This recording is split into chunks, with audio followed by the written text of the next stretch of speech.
ஐந்து கரத்தனை ஆணை முகத்தினை இந்தின் இளம்பிறை போலும் ஏற்றனை நந்தி மகந்தனை ஞான கொழுந்தனை புந்தியில் வைத்தடி போற்றுகின்றேனே. ஹரிநாராயண துரிதி நிவாரண பரமானந்த சதாசிவசங்கர்.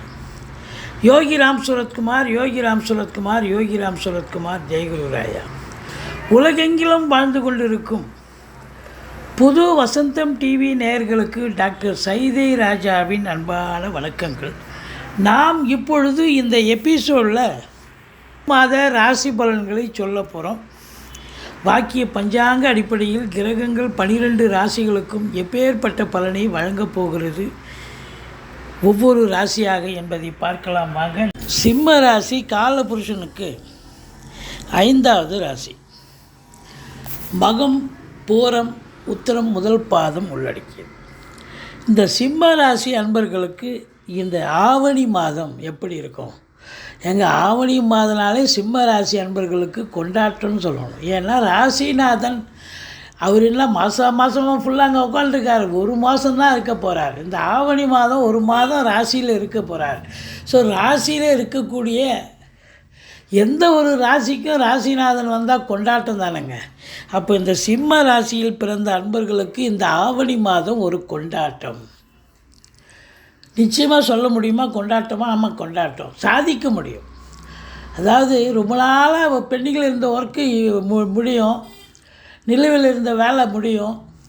உங்களை பொறுத்த வரலையும் எந்த ஒரு காரியமும் தடைபடாமல் சக்ஸஸ் ஆகும். அது தொழில் ரீதியாகட்டும் உத்தியோக ரீதியாகட்டும் ரொம்ப சிறப்பாக சொல்லும். கௌரவம், இழந்த கௌரவம் புகழை மீண்டும் பெறக்கூடிய ஒரு தருணம் வந்தாச்சு அப்படின்னு சொல்லலாம்.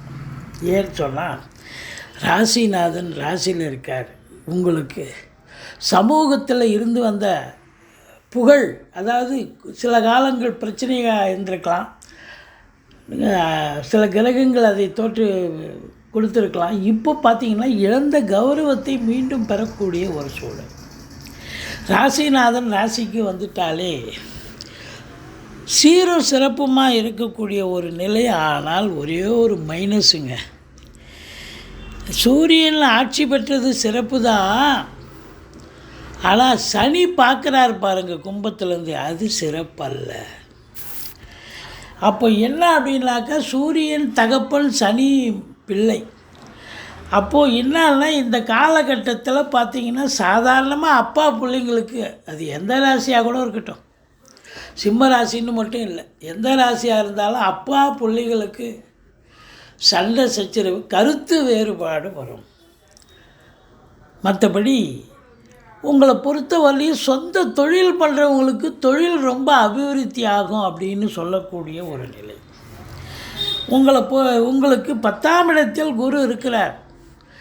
நம்பி கடன் வாங்கி தொழிலில் போடுங்க, தொழில் அபிவிருத்தியாகும். இல்லை இன்னொரு பிரான்ச்சு ஓப்பன் பண்ணுங்கள், ரொம்ப சிறப்பாக இருக்கும் அப்படின்னு சொல்லணும். தொழில் நல்லா இருந்தாலே குடும்பம் நல்லா இருக்குங்க, வருமானம் நல்லா இருக்குங்க. அப்போ 2ஆம் இடத்தை குரு பார்க்குறார். குடும்பத்தில் நிம்மதி, சந்தோஷம், குதூகலம், நல்ல பண வரவு, பொருள் வரவு, இது எல்லாமே இருக்குது. வாக்கினை தொழிலாக கொண்டு செயல்படக்கூடியவர்களுக்கு பொற்காலம். இது நாள் வரைக்கும் உங்கள் வாக்குக்கு மரியாதை இல்லாமல் வந்திருக்கலாம். ஆனால் இப்போது பார்த்திங்கன்னா உங்கள் வாக்கு ஒரு தெய்வ வாக்கு, தேவ வாக்குன்ற அளவுக்கு உங்கள் சொல்லுக்கு மரியாதை கண்டிப்பாக கிடைக்கக்கூடிய ஒரு தருணம். அற்புதமாக இருக்குங்க. அதுலேயும் இந்த வாக்கினை தொழிலாக கொண்டு செயல்படுபவர்கள் யார்? வழக்கறிஞர்கள், ஆசிரியர்கள், பேராசிரியர்கள், இலக்கியவாதிகள், சொற்பொழிவாளர்கள், இதுபோன்ற நண்பர்கள் சாதிப்பீங்க.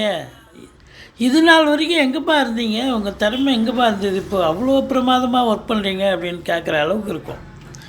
மற்றவர்களால் பாராட்டப்படுவீர்கள் என்று சொன்னால் மிகையாகாது. பணம் பல வகையில் பையை நிரப்பும். ஆனால் என்ன அப்படின்னாக்கா சுக்கிரன் அங்கே இருக்கிறார். அதான் அங்கே பெரிய பியூட்டி. 10க்குடையவன் அங்கே சுக்கிரன் இருந்து நீச்சமாகி நீச்ச பங்கம் பெறுகிறார். அப்போது உங்களை பொறுத்த வரலையும் தொழில் சிறப்பாக செல்லும். தொழில் மூலமாக நல்ல வருமானம் கிடைக்கும், சந்தோஷம் கிடைக்கும், எல்லாம் கிடைக்கும். ஆரம்ப கல்வி பயிலும் மாணவ செல்வங்கள் நல்லா படிப்பாங்க. 4ஆம் வீட்டை செவ்வாயும் பார்க்குறார், குருவும் பார்க்குறார். செவ்வாய் 10 நாள் தான் பார்க்குறாரு, இருந்தாலும் குரு ஃபுல்லாக மாதம் முழுவதும் பார்க்குறதால வண்டி வாகனங்களால் ஆதாயம் உண்டு. அசையா சொத்துக்கள் மூலம் வருமானம் உண்டு. இப்போ வண்டி வாகனம் வச்சு பழப்பு நடத்துவாங்க, கால் டாக்ஸி, ஆட்டோ, வேனு இதெல்லாம் வச்சு காரு, இது மாதிரி பழப்பு நடத்தக்கூடியவர்களுக்கு இந்த காலகட்டம் நல்ல சவாரி கிடைச்சி சம்பாத்தியம் கிடைக்கும். படிக்கிற பிள்ளைகள் நல்லா படிப்பாங்க. தாய் வழி சொந்தங்களால் அனுகூலம் உண்டு. மற்றபடி உங்களுக்கு 4ஆம் இடம் சுகஸ்தானமாக இருப்பதால் இந்த சிம்ம ராசியில் பிறந்த அன்பர்கள் இந்த ஆவணி மாதம் சுகமாக இருக்க போகிறீர்கள், நலமாக இருக்க போகிறீர்கள். 6ஆம் இடத்தை குரு பார்க்குறார், ஆரோக்கியமாக இருக்க போகிறீர்கள். எந்த கட்சியில் எந்த பிரச்சனையும் இருக்காது. சண்டை சர்ச்சரி யாரும் உங்களை ஏற்று நிற்க மாட்டாங்க. அதாவது எதிரிகளே இல்லை அப்படின்னு சொல்லலாம். எதிரிகளை நீங்கள் பந்தாடி விடுவீர்கள். கடன் காட்சிகள் இருந்தால் படிப்படியாக குறையும். கோர்ட்டில் கேஸ் எதாக இருந்தால் சாதகமாக தீர்ப்பு வரும். சொந்த தொழில் செய்யக்கூடிய அன்பர்களுக்கு நம்பிக்கைக்கு பாத்திரமான பணியாளர்கள் கிடைப்பார்கள். உங்களை பொறுத்தவரையிலையும் வீடு வாங்க, மனை வாங்க, தோட்டம் துறவு வாங்க, வீடு கட்ட, ஃப்ளாட்டு வாங்க, உங்கள் அபிலாஷை என்னவோ அது நிறைவேறும். பிள்ளைகளுடைய கல்வி மிக சிறப்பாக அமையும். தாய் உங்களுக்கு உறுதுணையாக இருப்பார்கள். தாய் வழி சொந்தங்களும் உங்களுக்கு உறுதுணையாக இருக்கக்கூடிய காலம். 5க்குடைய குரு 10ல் இருப்பதால் பிள்ளைகளுடைய கல்வி வளர்ச்சி மேம்பாடு அடையக்கூடிய காலம். குலதெய்வத்தின் அனுகிரகத்தால் உங்களுடைய தொழில் சிறப்பாக அமைந்து நல்ல சம்பாத்தியத்தை பெற வேண்டும் என்பது விதியாகிறது. மற்றபடி பார்க்கும் பொழுது 7ல் சனி இருந்தாலும் அவர் வக்ரகதியில் இருக்கிறதால குறை ஒன்றும் இல்லை, பயப்பட வேண்டாம். சனி பகவான் எந்த கெடுதலும் பண்ண மாட்டார், மாறாக நல்ல பலனையே தருவார். என்ன 8ஆம் இடத்துல ராகு இருக்குது, அது கொஞ்சம் பிரச்சனை தான். 8ஆம் இடம் என்பது அசிங்கம் அவமானத்தை தரக்கூடிய இடம். அங்கே போய் ராகு இருக்காருன்னு சொன்னால் ஏதாவது ஒரு பிரச்சனை உங்களுக்கு தேவையில்லாமல் நீங்கள் போய் வம்பு தும்பில் மாட்டக்கூடாது. அடுத்தவங்களுக்கு நல்லது பண்ணுறேன்னு போய் பிரச்சனையாகி போலீஸ் ஸ்டேஷன், கோர்ட்டு, வம்பு வழக்குன்னு பண விரயம் மட்டுமல்ல நேர விரயம் கூட ஆகக்கூடிய நிலை. அதனால் ரொம்ப ரொம்ப ரொம்ப ரொம்ப எசென்சியலாக இருக்கணும். தேவையில்லாத அசிங்கம் அவமானங்கள் வரும். ஆனால் வெளிநாடு வெளியூர்னு போயிட்டீங்கன்னா நீங்கள் இந்த இதெல்லாம் நிகழாது. ஏன்னு சொன்னால் அது உங்களுக்கு சாதகமாக மாறிவிடும். வெளிநாடு போயிட்டுனா நல்ல சம்பாத்தியம், அதெல்லாம் நல்லாயிருக்கும் அப்படின்னு சொல்லணும். மற்றபடி 9ஆம் வீட்டை சனி பார்க்கிறார். தந்தைக்கு இடர்பாடுகள், தந்தைக்கு சமூகத்தில் அவப்பெயரோ அல்லது தந்தைக்கு தேக ஆரோக்கிய குறைவு ஏற்படலாம். பாக்கிய குறைவு கூட உங்களுக்கு இருக்கும். அதனால் நீங்கள் அதிகப்படியான குலதெய்வம், இஷ்ட தெய்வ வழிபாடு உங்களுக்கு கண்டிப்பாக தேவை.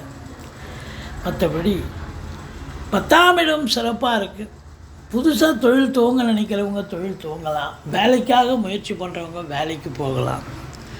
ஏற்கனவே வேலையில் இருக்கிறவங்களுக்கு ப்ரமோஷன், இன்க்ரிமெண்ட்டு, தேவையான சலுகைகள், ட்ரான்ஸ்ஃபர், போஸ்டிங் இதெல்லாம் கண்டிப்பாக கிடைக்கும்.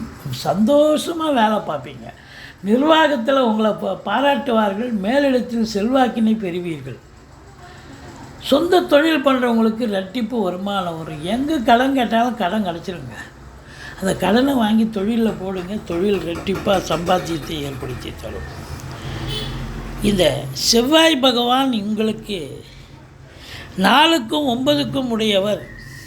அவர் 11ல் இருக்கார். 21 நாள் அதிகபட்சமாக இருக்கார். அங்கிருந்து 5ஆம் வீட்டை பார்க்கிறார். அப்போ பூர்வீகத்தில் வீடு கட்ட, வீடு ஆல்ட்ரேஷன் பண்ண, அப்படி ஏதாவது ஒரு வேலை எடுத்துக்கிட்டு போவீங்க. சகோதரர்களால் ஆதாயம் உண்டு. அசையா சொத்துக்கள் மூலம் கண்டிப்பாக வருமானம் உண்டு.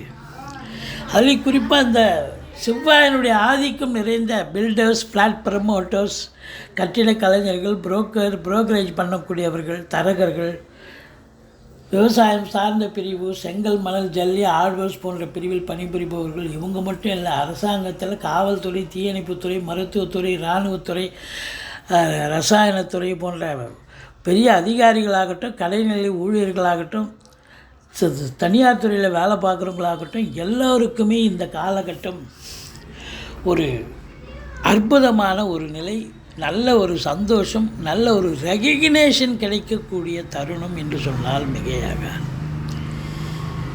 உங்களை பொறுத்தவரையிலையும் 2க்கும் 11க்கும் ஆதிபத்தியம் பெற்ற புத பகவான் 12ல் 15 நாள் இருக்கார். அப்போது நல்ல ஒரு வருமானம் வந்தாலும் செலவினங்கள் ஏற்படக்கூடிய ஒரு நிலை இருக்குது. அது சுப செலவும் இருக்கலாம், அசுப செலவாகவும் இருக்கலாம். 15 தேதிக்கு பிறகு ராசியில் இருப்பதால் சூரியன் புதன் சேர்க்கை, புதாதித்ய யோகம் ஏற்படுவதால் கல்வி நிறுவனங்கள், கல்விக்கூடங்கள், கல்வியாளர்கள், கல்வி பயிலும் மாணவ செல்வங்கள் இவங்களுக்கெல்லாம் ஒரு பொற்காலம் அப்படின்னே சொல்லலாம். மொத்தத்தில் பார்க்கும் பொழுது உங்களுக்கு 15 தேதிக்கு பிறகு நல்ல ஒரு வருமானம், நல்ல ஒரு சம்பாத்தியம், கையிருப்பு, அதாவது சம்பாத்தியம் கையில் மிச்சம் தங்கும் அப்படின்னு கூட சொல்லலாம். இந்த ராசியில் பிறந்த அன்பர்களுக்கு 5ஆம் தேதி, 6ஆம் தேதி, 7ஆம் தேதி தமிழ் தேதியை தான் குறிப்பிடுறோம். சந்திராஷ்டம நாள் வரை இருப்பதால் மிகுந்த எச்சரிக்கையோடு இருங்க. மற்றபடி குறை ஒன்றும் இல்லை. உங்களை பொறுத்தவரையிலையும் நிறைவான ஒரு இந்த ஆவணி மாதம் ராசிநாதன் ஆட்சி பெறுகிறார்.